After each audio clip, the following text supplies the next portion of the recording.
À notre grande surprise, allez-y vérifier. Aujourd'hui, là où je vous parle, à l'aéroport de Tourou, Tourou est un aéroport dont la piste fait 3300 mètres, 15-20 km tout au plus à l'ouest de Parakou. Vous verrez à Tourou, dans le W, dans la Pendjari, l'ensemble des forces que nous avons expulsées par notre territoire et à travers la frontière avec le pays frère du Tchad s'est retrouvées ou se sont retrouvés sur le territoire béninois. Il est temps que ceux qui pensent que nous aimions juste pointer du doigt se réveillent et comprennent la détermination, la volonté de la France à nous déstabiliser. C'est une vérité et nous ne cesserons jamais de le dire. Rien qu'avant-hier, il y a un porte-hélicoptère amphibie qui s'appellerait Tonnerre qui a accosté au port autonome de Cotonou. À bord, c'est des milliers de soldats français.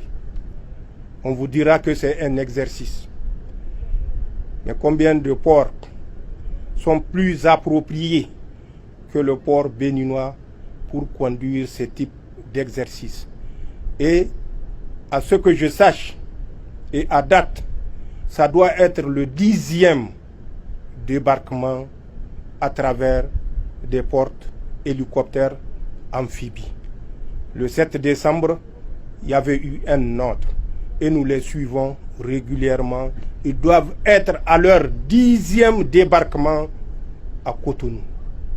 C'est pour ça, malgré l'accalmie, malgré la reprise de l'initiative, nous vous appelons à la vigilance.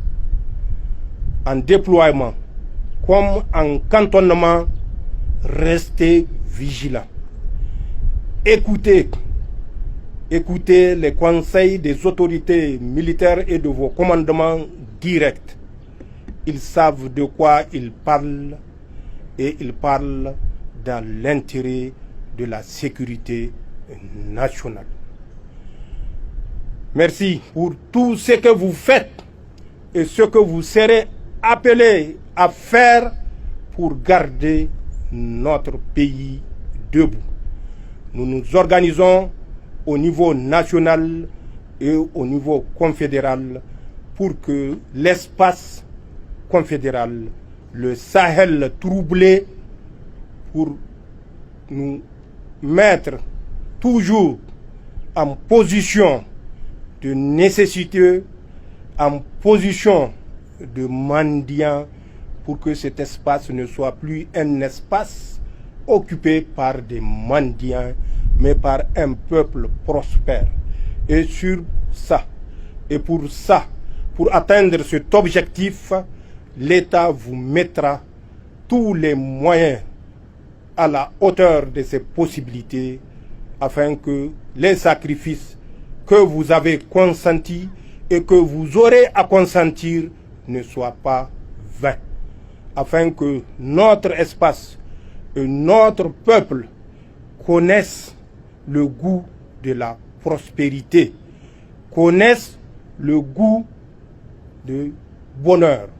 Nous avons suffisamment goûté à la misère et nous avons décidé de nous assumer pour ne plus goûter à la misère dans les jours, les mois, les années à venir au profit des générations actuelles et futures. Merci de tout ce que vous faites. Merci de tout ce que vous avez fait. Allah préserve notre pays, notre cher pays, le Niger et son peuple. Allah préserve notre confédération.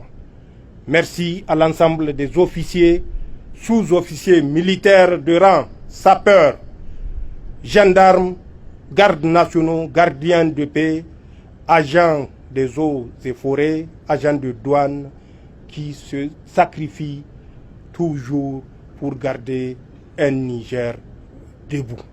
Merci aux familles qui soutiennent vos activités, qui soutiennent et qui assument la responsabilité de chef de foyer en votre absence et qui assument cette responsabilité avec dignité. Merci au peuple nigérien qui a toujours cru à ses forces de défense et de sécurité et qui a manifesté sa disponibilité à consentir le sacrifice ultime pour le bonheur de notre pays. Allah nous préserve et nous accorde la victoire, Inch'Allah. Je vous remercie.